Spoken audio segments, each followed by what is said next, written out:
Amidst Israeli strikes that are taking place in response to the deadliest ever terror strike on Israel from Hamas, over 1,000 terrorists of Hamas believed to have in fact been found or at least neutralized on Israeli territory. To talk about what really is happening at the moment on ground, we have with us the advisor to the Prime Minister of Israel, Ambassador Mark Regev, is joining us on the broadcast at the moment. Thank you so much, Mr. Regev, for taking the time out and speaking to us here at Times Now. Let me begin by asking you, first and foremost, where do we stand with respect to Israel's counterattack at the moment?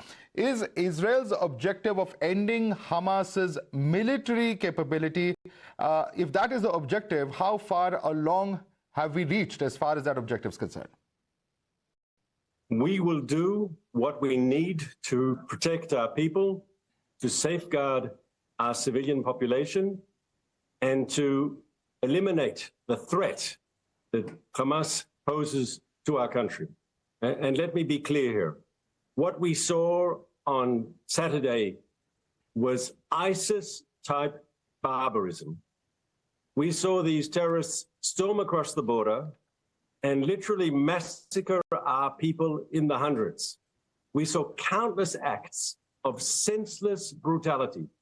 And once again, I compare it to the sort of brutality we saw from ISIS. We saw them burn people, we saw them tie people and shoot them, we saw them butcher children.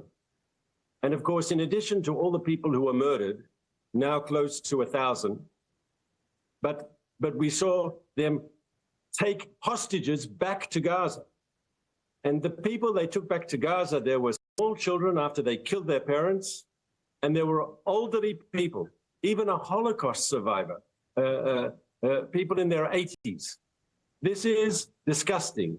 This is abhorrent. And this is the enemy we are facing. Absolutely. And what do you know yet about the hostages, sir? Because there's a lot of talk about what the fate of the hostages has been. They've used hostages, for instance, Hamas has, as a negotiating tool in the past. How hopeful are you of a safe extrication? Well, we will do what we can do to free our people. But we have no illusions about who we are dealing with. And the fact that Hamas openly parades photographs on their social media stations that show how they are abusing our hostages, it shows who they are. The solution is, of course, and the goal of our military operation now is to change the reality in Gaza. We want to come out of this operation not just with an aspirin that gives us a temporary relief. We want to see a fundamental change in the situation in Gaza. We want to come out of this situation where there is not a terrorist group in Gaza which has the desire and the capability to hurt Israel. Not the desire nor the capability. That will require an Israeli military operation, and that's what we're preparing to do now. Right. But that's very significant that you talk about the military preparation, because there is a sense that Hamas's military strength at some level or the other still appears to be holding fort, with over 4,000 rockets being fired from Gaza. So where are we in terms of your estimation of their own strike capabilities? So they are a formidable adversary. We saw that on Saturday morning. We cannot underestimate them. And it's funny because when one thinks of terror organizations, one thinks of a few hijackers with guns taking an aircraft, yes? But we're talking about an army. Hamas in Gaza controls the territory. Hezbollah in Lebanon controls Lebanon. These are terrorist organizations that have taken over states, that have taken over geographical territory. But ISIS did the same, as you remember, in Iraq and Syria. And just as ISIS was defeated, we will defeat those extremists. Right. And we've seen, Mr. Regev, for instance, that there have been coordinated airstrikes on the Gaza Strip. We've seen several pictures that even the Prime Minister has put out on social media through his handle there. But is a ground invasion also a possibility, and that one that's on the table? It's a possibility. It's on the table, but you will understand that I will not give details of any Israeli military planning. That would be giving information to the enemy. Right, because the question that many many analysts have been, and there's been a lot of analysis of the past 72 hours, because they're saying that given the fact that they're already hostages, is a ground invasion being held back at the moment because of the possibility of more hostages being taken, perhaps? Obviously, we will do everything we can to safeguard the hostages. But the goal is to defeat Hamas. The goal is to create a new reality. I want to stress, I said a moment ago, it's possible to find an aspirin solution, a solution that gives temporary relief. But no, Israel is interested in a long-term, sustainable solution. Right. And that solution cannot leave the Gaza Strip the way it was on Saturday morning. That's not going to happen, because then we're just opening the door for future such attacks. Right. Hamas will understand that in attacking us on Saturday morning, it made a mistake of historic proportion.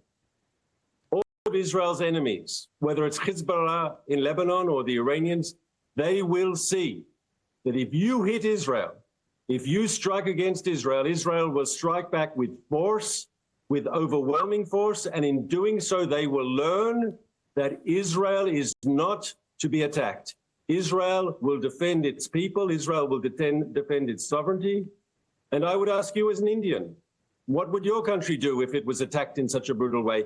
Every country would be responding the way Israel is responding today. The first job of any government, is to protect the safety and the security of its civilian population.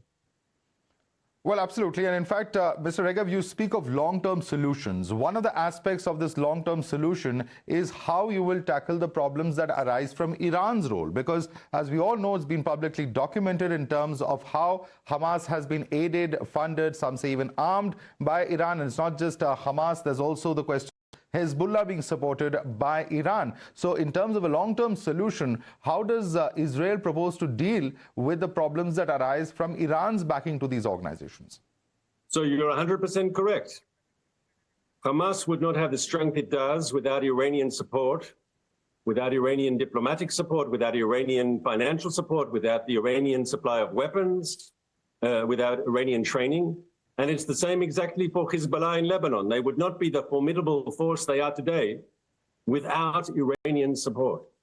And if the whole world has united in condemning the brutal assault against Israel on Saturday, and is shocked and horrified by the murderous activities of Hamas, how they treated a civilian population, if the whole world is uniting in condemnation, the Iranians are applauding.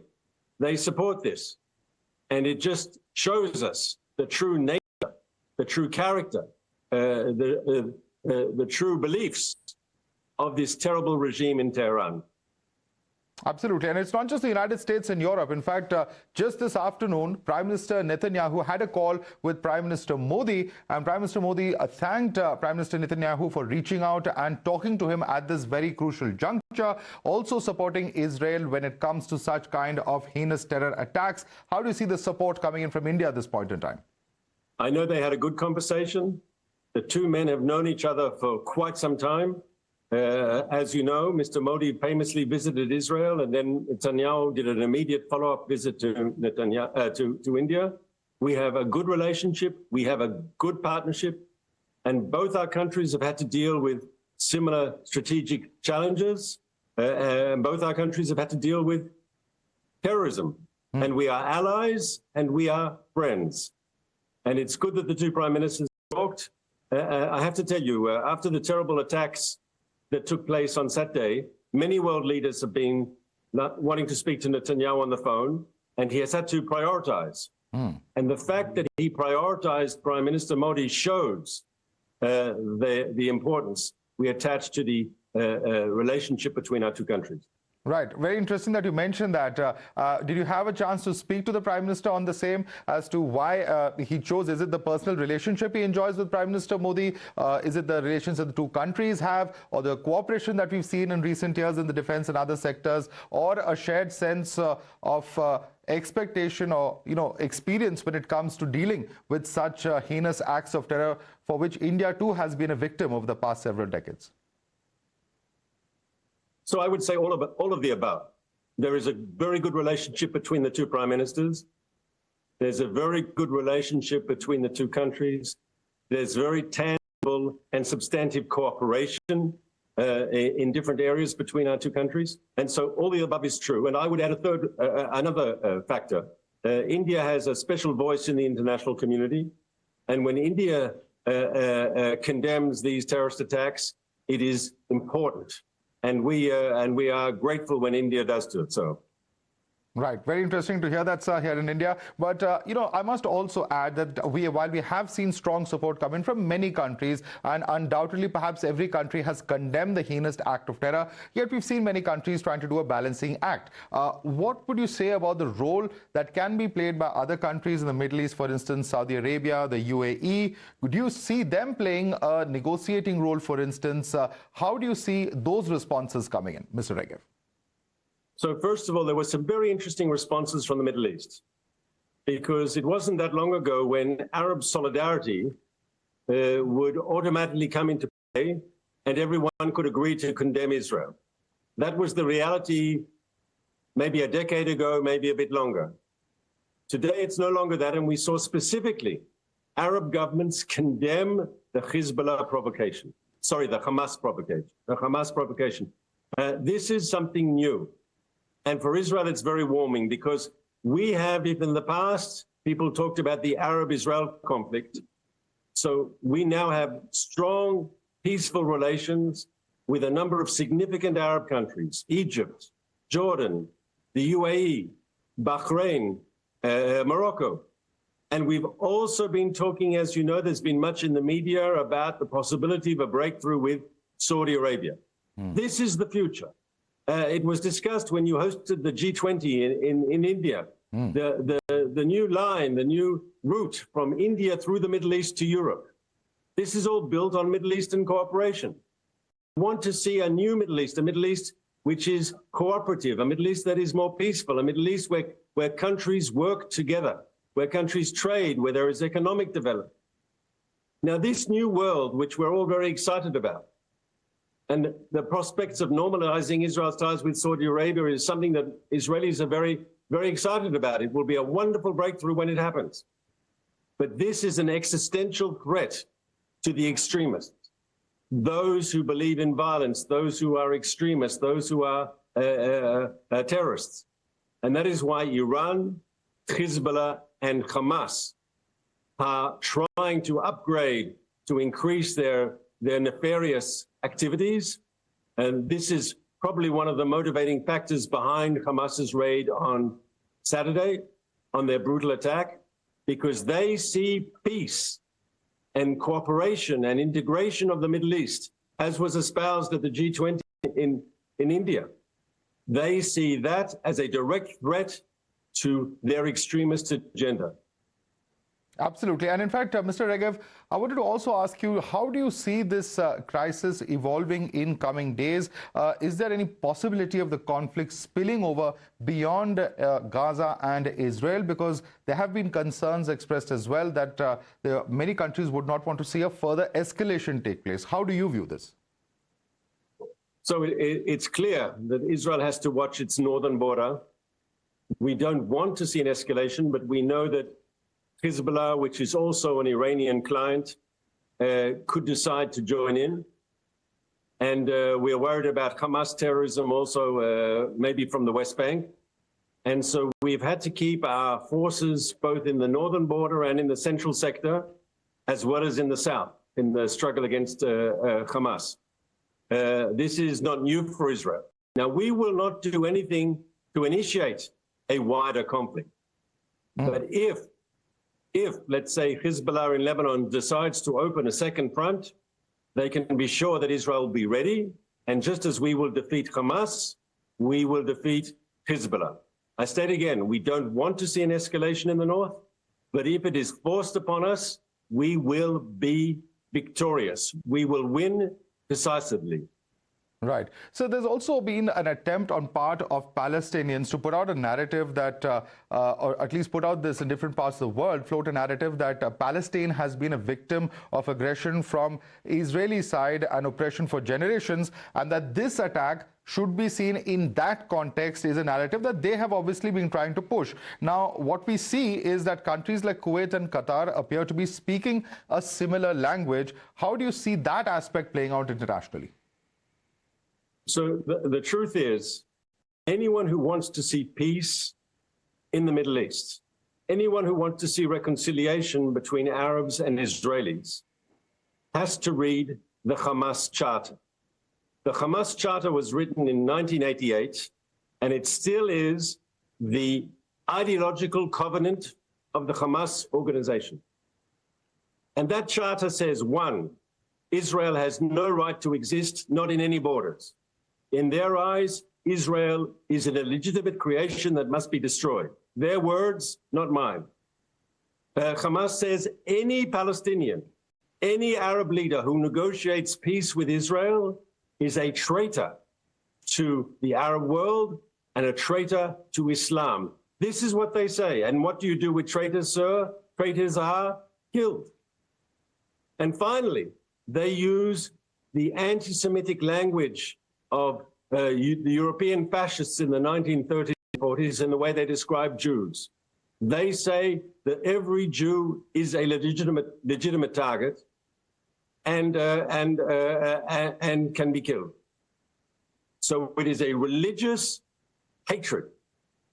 Now, there were some people in some universities, maybe some very smart people, who were saying, oh, this is a charter from 1988.